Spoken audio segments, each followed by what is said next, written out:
Boa noite. A partir de hoje a gente começa o nosso programa Em Pauta. É um programa de entrevistas para você ficar muito bem informado aqui na CTV. Uma TV de qualidade com compromisso e cidadania. E eu já quero agradecer a você, telespectador, que está com a gente a partir de agora. Nosso convidado de hoje é o prefeito de Sumé, Éden Duarte Pinto de Souza. Éden, que já foi vereador, inclusive vereador mais votado da nossa cidade, com mais de 800 votos, hoje prefeito da cidade, conversa com a gente a partir de agora. Éden, seja bem-vindo, obrigado por ter aceito nosso convite. Boa noite, Jaqueline, boa noite a todos os telespectadores. Prazer é todo meu em poder participar e ter a honra de ser entrevistado por esse importante investimento que está sendo feito no município de Sumé. Éden, como começou o seu interesse pela política? Olha, quando eu voltei para Sumé, a convite de Dr. Neto, eu fiz um trabalho no hospital. E durante esse período a gente acaba tendo a oportunidade de ajudar as pessoas, né, servindo ao público. Então, naquela oportunidade, o Dr. Neto me fez o convite. Num primeiro momento eu até tive uma certa resistência, porque tinha outros planos em relação à minha vida. Mas aí, com o sentimento de querer ajudar as pessoas e querer dar minha contribuição também para esse município que a gente tanto ama, eu resolvi ingressar na política naquela oportunidade, quando da campanha, ainda no ano de 2004, tendo assumido a legislatura de 2005 a 2008. Você, em algum tempo da sua vida, sonhou realmente em ser prefeito de Sumé? Alimentou esse sonho da juventude? Não, nunca havia me passado pela cabeça, né? Os meus planos eram outros e realmente não tinha essa pretensão, até porque é difícil, né, você ter esse pensamento quando tão jovem. Eu ingressei na política muito jovem ainda. Agora, depois que ingressei como vereador e depois tive a oportunidade de ser vice-prefeito, isso foi crescendo esse pensamento de poder dar uma contribuição maior. Eu, enquanto vice-prefeito, tinha a oportunidade que me era dada também, claro, pelo prefeito Dr. Neto, de trabalhar todos os dias, de poder realmente colaborar com a administração. E isso me permitiu pensar que realmente poderia colocar o meu nome à disposição para ajudar o nosso município. É interessante saber, os nossos telespectadores entender essa relação sua e do prefeito Dr. Neto. Muitos dizem assim, é de pai para filho, isso realmente existe? Como é essa relação de vocês dois, já que ele foi o mentor, né, da sua vida na carreira política? É uma relação de pai para filho, uma relação de padrinho para afilhado, que na verdade acho que pouca gente sabe, mas o Dr. Neto é meu padrinho de batismo, né? Quando fui batizado foi por ele, né? Meu pai e minha mãe o escolheram à época, lá há muito tempo atrás, e a gente tem essa relação. O Dr. Neto foi quem me trouxe não só para a política, mas também me ajudou, não só a mim, mas a meus irmãos e irmãs, meu irmão no caso e minhas irmãs, em vários outros momentos da nossa vida. Então nós temos realmente essa relação de respeito, de amizade, de carinho, né? Nós temos as nossas divergências de pensamentos também. Quem não tem com pai, com filho, com amigo, e a nossa relação é essa, uma relação realmente fraterna, de amizade, de companheirismo. Eu acho que ele para comigo tem o mesmo sentimento, e muitas vezes já demonstrou isso, não só com atos, mas também com palavras.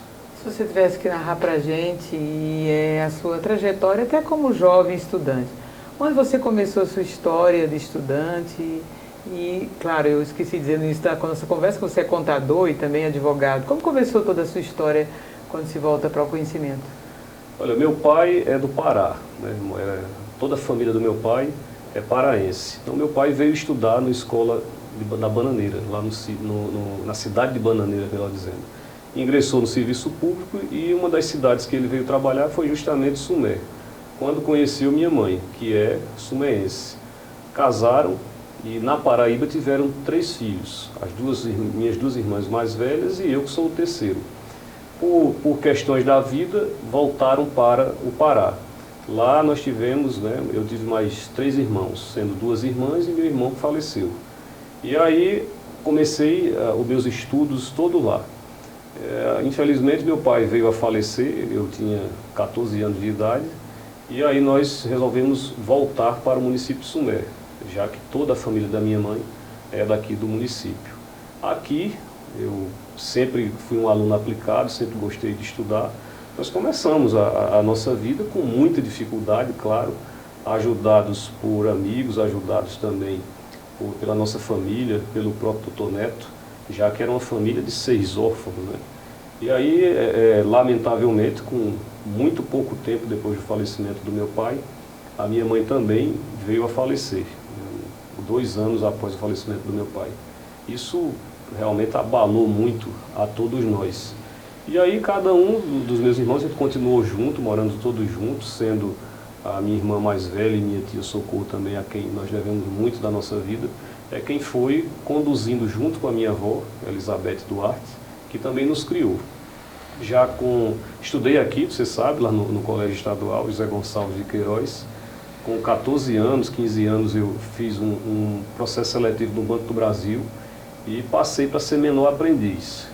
Passei ainda uns 2 anos por lá e fui ingressar no vestibular. Fiz o vestibular para a Universidade Federal, lá em João Pessoa, e quando consegui obter o êxito, eu fui morar com um primo meu, que inclusive acolheu vários de outros meus familiares. Aquelas dificuldades eram muitas e ele é quem nos acolhia. Hoje já tem um campus da universidade aqui, mas naquele tempo, se alguém tivesse um familiar que pudesse ajudar, é dessa forma que a gente conseguia se formar. E também ajudado por minha tia Daúta, que mora em São Paulo. Enfim, muitos familiares e amigos nos ajudando. Terminei o curso de contabilidade lá em João Pessoa. Nesse intervalo de tempo também passei numa outra seleção no Banco do Brasil. Nesse período eu trabalhava de madrugada, inclusive. Chegava em casa 3, 4 horas da manhã, 6 horas estava acordado para ir para a faculdade, né, para a universidade. Terminado o curso, eu comecei também a estudar para concurso público e consegui um trabalho numa empresa, na área de contabilidade de uma empresa. Pouco tempo depois, um ano e pouco depois de trabalho, eu recebi a visita do Dr. Neto, que, como eu falei, é meu padrinho, me oferecendo uma oportunidade de voltar para Sumé para dirigir o hospital. Ele estava assumindo um outro mandato, isso foi no final do ano 2000, e eu aceitei o desafio, né, de vir voltar para Sumé e começar realmente a fazer esse trabalho lá no hospital. Então, passados 3 anos, nesse período eu também tinha outras atividades, porque eu nunca deixei de ter as minhas atividades particulares, elas sempre correram paralelas à política, porque eu nunca quis ter uma dependência da política. Nesse período eu estava estudando para concurso público, foi quando ingressei em outros, já tinha passado num concurso da Prefeitura de Sumé, inclusive. Aí, posteriormente, tive que sair da direção do hospital para me lançar candidato a vereador. E como você disse, eu tive a grata satisfação de ter sido o vereador mais votado da história de Sumé, com 830 votos. Aquilo realmente foi um trabalho não só meu, mas foi um trabalho de um grupo grande de amigos que encamparam naquela oportunidade a nossa campanha. E foi aí que começou essa trajetória política. Enquanto vereador, eu passei num concurso do Ministério Público da Paraíba, como técnico em contabilidade. Passei um tempo trabalhando ainda em Campina Grande e exercendo o mandato. Depois fiz outro concurso da Universidade Federal, passei também, aí resolvi sair do Ministério Público. Isso no exercício do mandato de vereador. Depois, nosso grupo político entendeu que eu poderia alçar o cargo de vice-prefeito na chapa com o Dr. Neto. Partimos para aquela campanha do ano de 2008, né? Assumimos 2009, 10, 11, 12. E em seguida, mais uma vez, eu inclusive cheguei e disse a Dr. Neto que ele podia ficar à vontade para buscar uma outra composição, se assim fosse seu entendimento. Mas todo o grupo e ele próprio queriam realmente que eu seguisse como vice-prefeito. E aí partimos para a reeleição, né? Ganhamos a eleição e nesse tempo eu também era fazendo campanha, chegava em casa, me trancava e estudava até 2, 3, 4 horas da manhã para um outro concurso, que é da Universidade Federal, campus de Sumé, como contador. Consegui passar também para contador, nunca pude assumir para trabalhar por conta do exercício do cargo. E aí, em seguida, eu resolvi fazer também o curso de Direito. Durante o meu curso de contabilidade, você tem um contato com algumas cadeiras de direito. As disciplinas são bem evidentes. Você tem como, por exemplo, direito tributário, introdução ao direito. E também, passando pela prefeitura, toda a experiência que eu tive, não só no hospital, mas no setor de licitações em outros setores da prefeitura, isso também foi colocando esse interesse em eu buscar o curso de Direito. Fiz o vestibular também, naquela época não tinha hoje o Enem, né? O SISU não dava essa oportunidade. Era o vestibular mesmo da UEPB. Era. Me lembro demais, fizemos eu e meu amigo Geandro, fiz vestibular, passei para a UEPB em Campina Grande e comecei a estudar, né? Passava o dia trabalhando aqui, 3h30 da tarde ia no ônibusão amarelo, né, da prefeitura, durante 5 anos lá na UEPB. Aí assim que terminei o curso, já fiz a prova da OAB, já tinha participado da campanha, né, isso durante todo esse período aí. Fiz a prova da OAB, também nasceu meu filho, assumi o mandato de prefeito e estamos aí, tocando o barco, com pouca idade, mas com uma certa bagagem já na política por conta de 4 mandatos já que estou exercendo no município, graças à vontade do povo de Sumé. A gente conheceu, de forma resumida, né? 43 anos de vida de forma bastante resumida. Então a gente está conhecendo aqui um pouco da história do prefeito Sumé, Éden Duarte, né? E a gente vai ter a participação nos próximos blocos, né? Das pessoas perguntando. A nossa reportagem foi às ruas da cidade, o nosso repórter do Em Pauta, e foi saber o que as pessoas querem saber do prefeito. É no próximo bloco que a gente vai se encontrar com mais informações.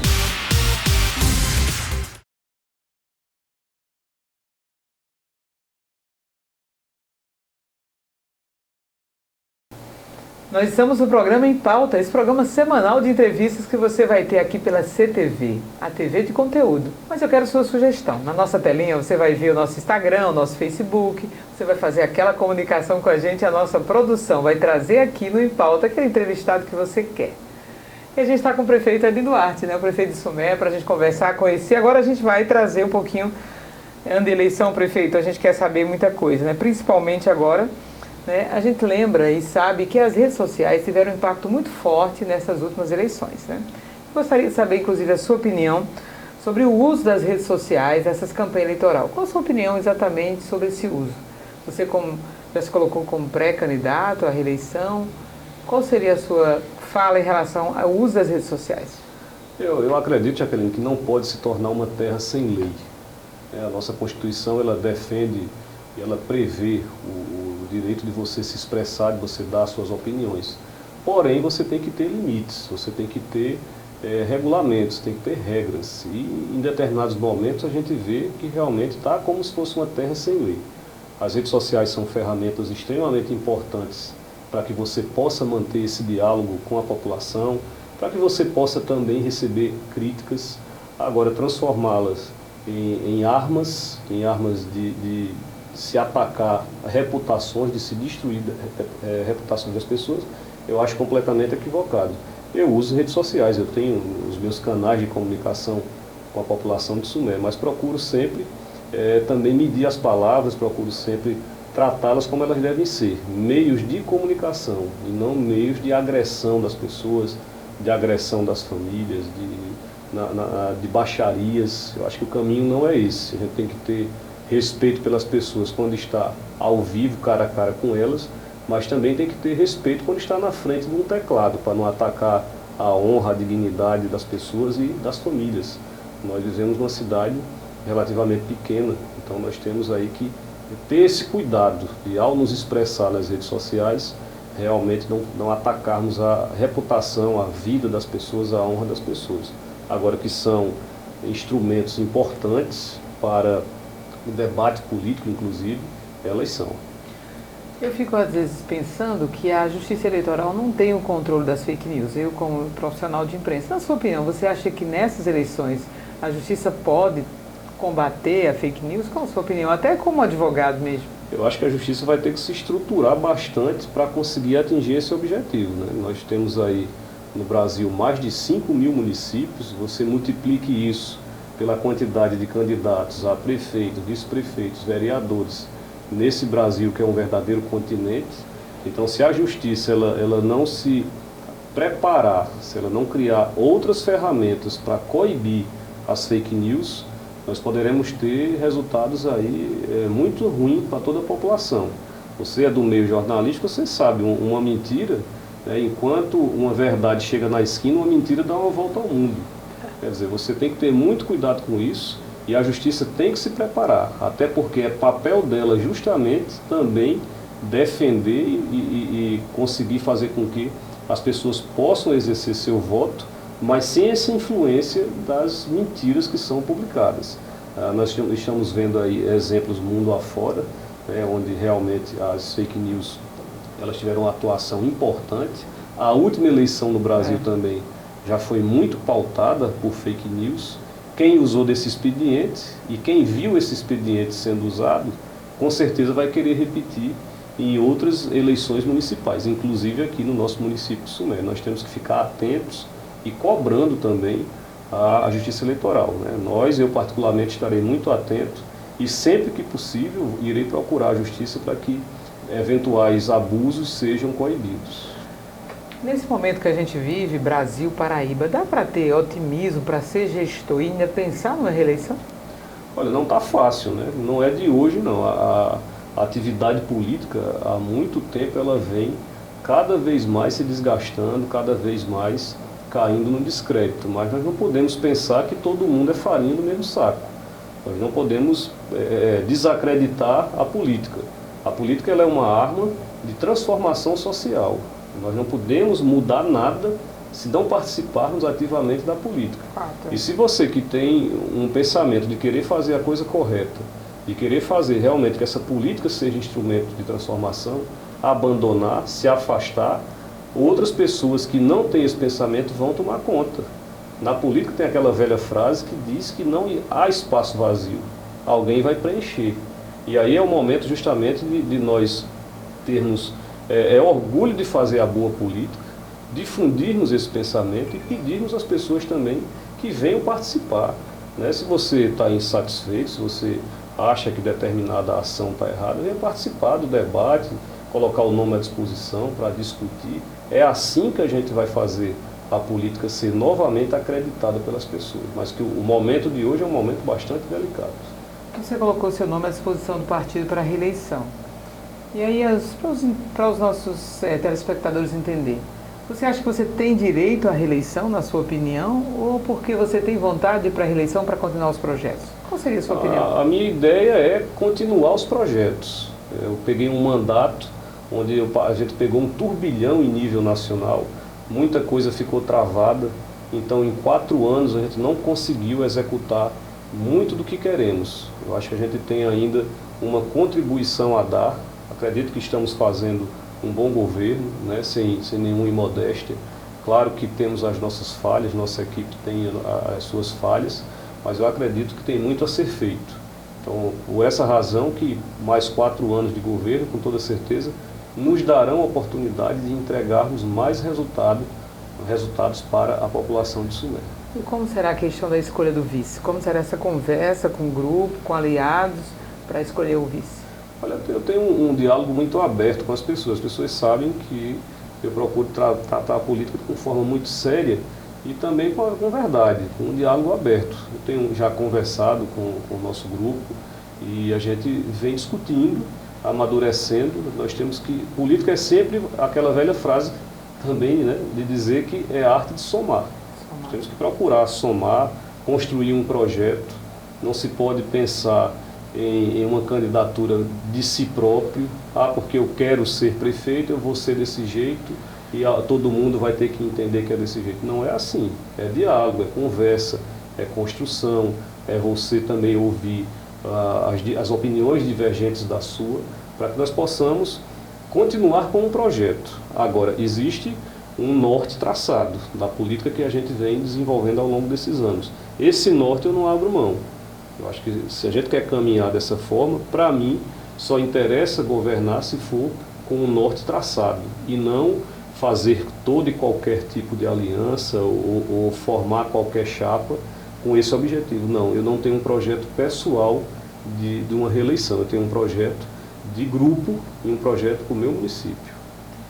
Esse é o nosso Em Pauta. A gente está convidando você para também dar sua participação, olhar as nossas redes sociais, a nossa telinha, dar sugestão também de entrevistados, porque aqui a CTV tem essa missão importante de fazer cidadania, prestação de serviço e principalmente ouvir todo mundo. Nós somos uma TV plural, gente. Daqui a pouco a gente volta no próximo bloco ainda para conversar com o prefeito de Sumé, Éden Duarte.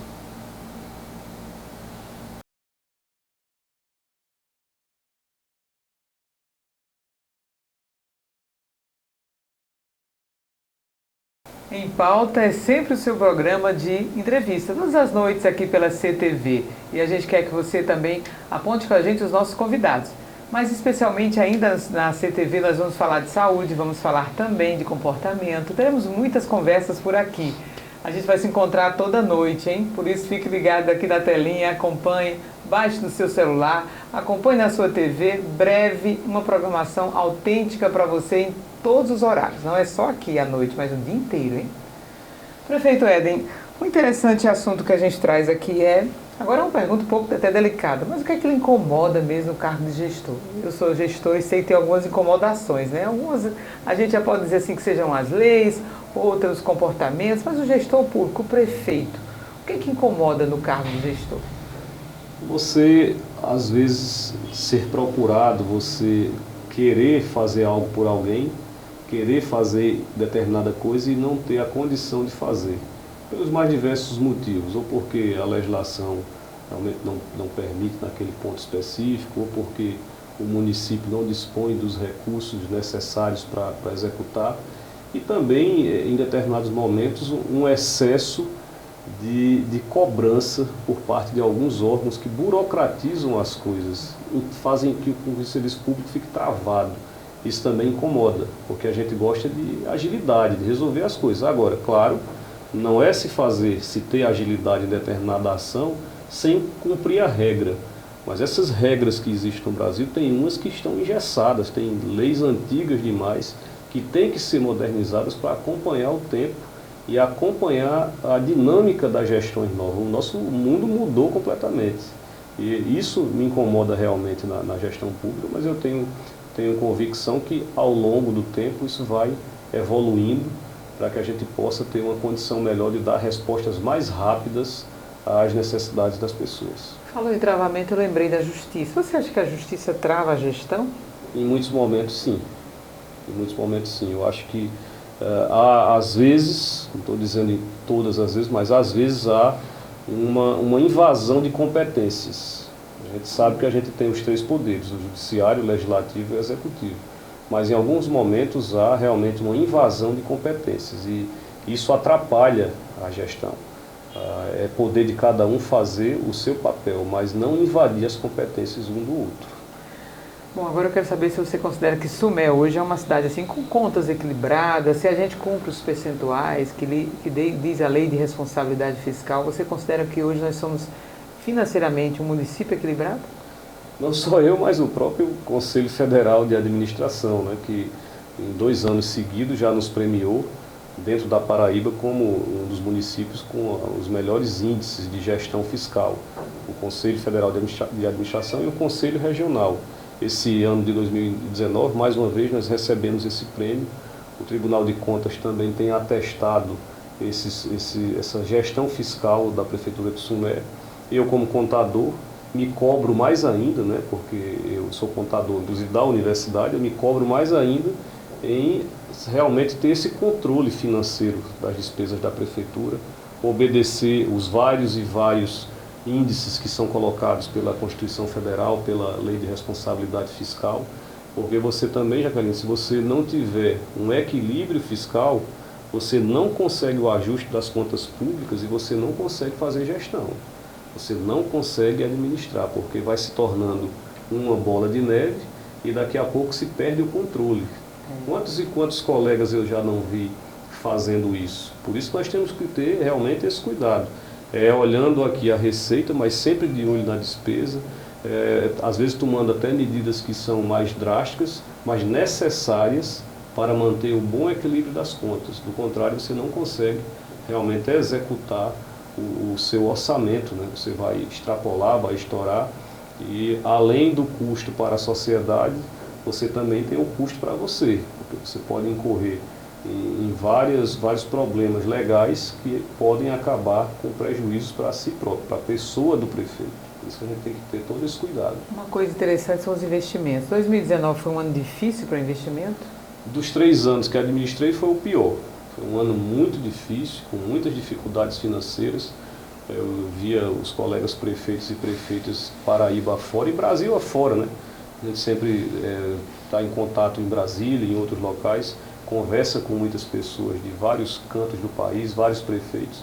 E não é muito diferente não, porque a grande maioria dos municípios no Brasil, eles são realmente de pequeno porte, vivem a realidade que nós vivemos aqui. E nós ainda temos a agravante de estarmos numa região semiárida, né, com todas as suas dificuldades. E realmente 2019 não foi um ano bom, financeiramente falando, economicamente falando. Nós também tivemos muitas mudanças, né, em relação em nível federal, por exemplo. Isso impactou nas nossas finanças. Torcemos para que 2020 seja um ano melhor. E já não começou bem, porque agora, dia 10 de janeiro, a receita que veio para o município de FPM ela já foi menor do que a receita do dia 10 de janeiro do ano passado. Quer dizer, você passou um ano todo com aumento de despesas, quando agora vem uma receita menor. Realmente foi um ano bastante difícil em relação aos repasses e às receitas próprias do município. Já dá para elencar as prioridades para 2020, assim, principalmente em termos de investimentos? As prioridades são, é um ano que é difícil você conseguir executar muita coisa nova, apesar de que nós vamos fazer já algumas e eu tenho anunciado e vou anunciar outras nos próximos dias. Mas a prioridade é você conseguir concluir alguns dos investimentos que já estão em andamento, alguns projetos já em andamento, iniciar outros que já temos recursos assegurados, né? Esse ano ele é meio que quebrado, porque se você, por exemplo, tem uma grande obra para executar e até o final de junho já não tiver efetuado o primeiro pagamento à empresa, e para isso tem que ter recebido recurso, digamos, do governo federal ou do governo do estado, você não consegue mais fazer por conta do período eleitoral. Fica travado aí só 2021. Então a nossa prioridade agora é executar justamente esses projetos que não conseguimos acabar, mas vamos concluí-los todos agora. Muitos deles já no primeiro semestre vamos terminar. E alguns investimentos e projetos novos que estamos iniciando agora. Eu queria tocar em 2 pontos que a comunidade deve estar ansiosa para ouvir. Um é sobre o desafio que você tem esse ano de colocar o Shopping Sumé para funcionar. Uma obra que durou muitos anos sendo construída, que eu até admiro a coragem do ex-prefeito Dr. Neto. Talvez eu, como gestora, não tinha feito o shopping. Eu certamente não faria, se me disse minha opinião. Mas como vai ser esse caminho para colocar esse funcionamento? Ele já começou, né? Começou a funcionar. Claro que não na sua plenitude, mas nós já temos lá, por exemplo, a Casa da Cidadania, que já está funcionando. Inclusive, a gente está anunciando novos investimentos na Casa da Cidadania. Casa da Economia Solidária, nós já temos escritório de advocacia lá dentro. Nós já temos 2 empresas do ramo de alimentação que estão se instalando, uma empresa do ramo de confecção. Estamos com o edital aberto e vários outros comerciantes já estão procurando o local para fazer o seu investimento. Nós não fizemos a inauguração oficial do shopping, mas que ele já começou a funcionar, começou. É realmente um investimento que teve muita coragem do ex-prefeito Dr. Neto. Coragem. Nós demos também a nossa contribuição, porque fiz muitos investimentos para concluir, e ainda estou fazendo, mas é uma obra que vai ficar marcada no cenário de Sumé, marcada de forma positiva. Daqui a alguns anos as pessoas vão começar a ter a percepção, se é que já não estão tendo, né, de você derrubar um mercado que estava caindo na cabeça das pessoas no centro da nossa cidade e transformá-lo num local aprazível, um local bonito no centro da cidade, o único do Cariri, que vai gerar emprego, vai gerar renda, né, vai dar orgulho realmente para os sumeenses. Agora há pouco, antes de entrar aqui na entrevista, eu conversava já com o diretor do shopping. A gente está implementando aí, por exemplo, caixas eletrônicos que vamos instalar, estamos em negociação com bancos, uma outra agência bancária querendo isso. Estamos sempre, todos os dias, conversando, negociando, e ele aos poucos está sendo ocupado. Outro assunto que a gente tem também é em relação à nossa feira de gado.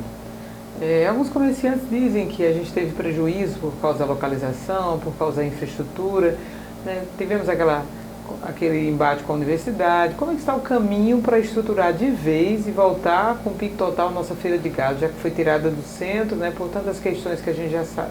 E concordo com eles, eu também tenho essa visão de que a feira está sendo prejudicada em razão do local que ela se encontra hoje, né? Um local totalmente inadequado E lá não tem como você fazer investimento naquele local, porque é um local inapropriado para você fazer realmente a feira de gado.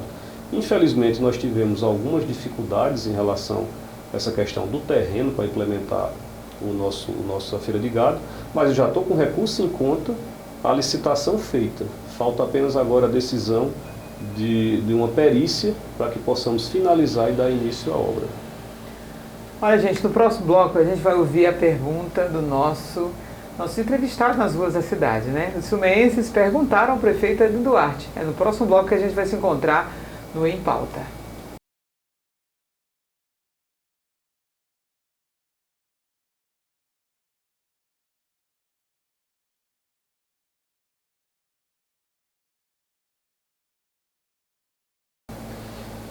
Nesse bloco é muito especial você que está nos acompanhando pela CTV, TV de conteúdo, porque agora a gente vai ouvir a pergunta dos nossos irmãos sumeenses que estão nas ruas da cidade e vão fazer a pergunta ao prefeito Edinho Duarte. Meu nome é Afonso e eu gostaria de saber do senhor prefeito se ele tem algum projeto de geração de renda ou geração de emprego para a nossa cidade ainda este ano. Olá, Afonso. É uma preocupação nossa, não só nossa, mas eu tenho certeza que de tantos jovens iguais a você e de tantos outros sumeenses que estão buscando o mercado de trabalho. Nós, ao longo desses 3 anos, temos trazido muitos cursos profissionalizantes e temos buscado investimentos para ver se conseguimos gerar renda aqui no município, coisa que não é fácil. Nós estamos num país hoje com 40 milhões de desempregados, né, quando você conta todo, até aqueles que deixaram de procurar um emprego. 13 milhões são os dados oficiais, isso em todo o Brasil. E realmente é um grande desafio, mas nós estamos buscando, implementando, por exemplo, o shopping, trazendo grandes obras para o município de Sumé, buscando empresas que queiram fazer investimentos aqui. Pegamos um momento difícil da economia brasileira, mas vamos continuar lutando para podermos gerar mais emprego e renda aqui no município de Sumé. Fizemos recentemente também 2 concursos públicos, e isso gera oportunidades para as pessoas ingressarem nos quadros da prefeitura. Fizemos vários processos seletivos também, dando oportunidade a tantas pessoas. E viabilizamos e somos parceiros de outros investimentos aqui que, com toda certeza, estão dando oportunidade às pessoas. Se você observar os índices do IBGE, dentro do Cariri, no primeiro semestre do ano passado, de janeiro a julho, Sumé foi o município que mais gerou emprego com carteira assinada. Gerou até mais mesmo do que Monteiro, por exemplo, que tem o dobro do nosso tamanho. Gerou mais do que cidades como Juazeirinho, do que cidades como Boqueirão. É suficiente? Ainda não, porque muita gente está desempregada, mas tenho certeza que estamos buscando melhorar esses números. Então vamos a mais a participação de um sumeense fazendo perguntas aqui no nosso Em Pauta. Eu sou José Elisiário, sou comerciante aqui na cidade de Sumé e gostaria de fazer uma pergunta para o prefeito, o seguinte. A gente sabe que existe a União e o Estado e o município. E tem muitas coisas que a gente é independente de fazer alguma coisa no município. Não depende do Estado nem da União. Por exemplo, tá vindo essas fiscalizações para essas motos, para prender. A gente sabe que estão fazendo as coisas cobrando de quem é errado. Mas aí está se prejudicando muito ao nosso comércio. O meu diretamente e nos outros, em segundo plano, é prejudicial. E eu sei que o prefeito, e gostaria de saber dele, se ele não poderia fazer alguma coisa independente. Porque a gente não tem autonomia dentro da cidade, não é uma autoridade máxima dentro da cidade. Então eu acho que ele poderia fazer alguma coisa. Eu queria fazer essa pergunta para ele, por que não se faz?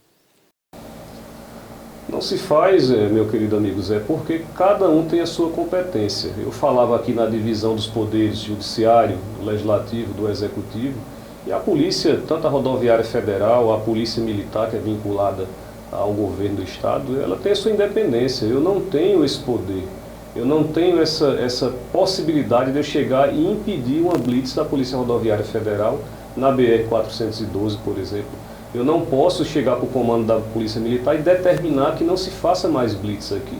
Eu vou lhe dar um exemplo muito claro. Durante essa semana, meu filho pediu o carro para andar. Eu peguei e disse, ele é habilitado, é de maior, disse, você só dá o carro se você não for beber. Eu disse, não, eu não vou beber, eu só vou passear. Pegou o carro e foi parado pela blitz da Polícia Rodoviária Federal. teve que apresentar a identidade, teve que apresentar os documentos do carro, foi convidado a fazer o bafômetro, ele disse que faria, e se ele estivesse errado, com toda certeza o carro também seria apreendido, independente de eu ser prefeito ou não. Cada um tem as suas responsabilidades. Essas responsabilidades de mandar trazer ou deixar de mandar trazer, mandar prender ou mandar soltar, não é do prefeito. Quem coloca dessa forma está equivocado, ou então está querendo enganar as pessoas, porque não é da competência do prefeito. O nosso programa Em Pauta tem sua participação e por isso a gente vai às ruas sempre, toda semana, colher o seu depoimento. Vamos a mais uma pergunta. Ed, aqui é Nicanor. Você é um grande prefeito.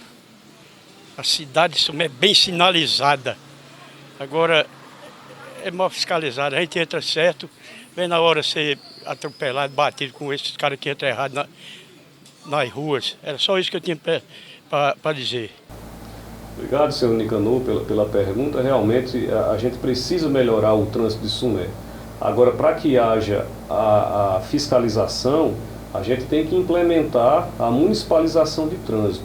Para implementar a municipalização de trânsito, não se pode fazer de conta, vai ter que criar regra, vai ter que começar a apreender motocicleta, vai ter que começar a multar as pessoas. Aí veja que cada uma pessoa tem uma opinião diferente. Ao mesmo tempo que se quer a aplicação da lei, outros não querem a aplicação da lei. A gente já trouxe esse debate para a Câmara de Vereadores, eu trouxe várias pessoas que trabalham na área, e no meu sentido, no meu entendimento, Sumé ainda não tem um tamanho de cidade suficiente que possa se municipalizar o trânsito. Aí eu vejo exemplos de cidades aqui vizinhas que não têm funcionado, né? A prefeitura gerou um custo de contratar fiscais, de implementar, mas efetivamente quando eu visito a cidade eu vejo várias e várias e várias infrações. No momento que nós estamos querendo fazer é educação de trânsito, regularização de situação de mototaxistas, por exemplo, de sinalização. Eu inclusive estou devendo a sinalização semafórica da Avenida 1º de Abril, coisa que vamos providenciar. Mas por enquanto, para municipalizar o trânsito, na minha opinião, ainda não há o porte do tamanho da cidade para a gente fazer isso. No Em Pauta, a gente concluindo aqui, já agradecendo ao prefeito Eden Duarte, né, por ter aceitado nosso convite. Serão muitas noites de entrevista, com certeza, em outros momentos, nos pré-candidatos, nos debates, nos rodas vivas da vida, né, que a gente vai trazer por aí muitas conversas boas. Mas se eu tivesse que fazer uma autodefinição de você como gestor, sem que a gente tivesse que trazer as pessoas para opinar, sem um jornalista, como você se autodefinia como gestor, Eden? Comprometido com a coisa pública, eu acho que um gestor sério, um gestor de responsabilidades. Seria a sua autodefinição? Essa é a minha autodefinição. Eu acredito também que a gente, para concluir, teria que fazer uma grande pergunta. Se você tivesse que escolher o adversário para as próximas eleições, você escolheria?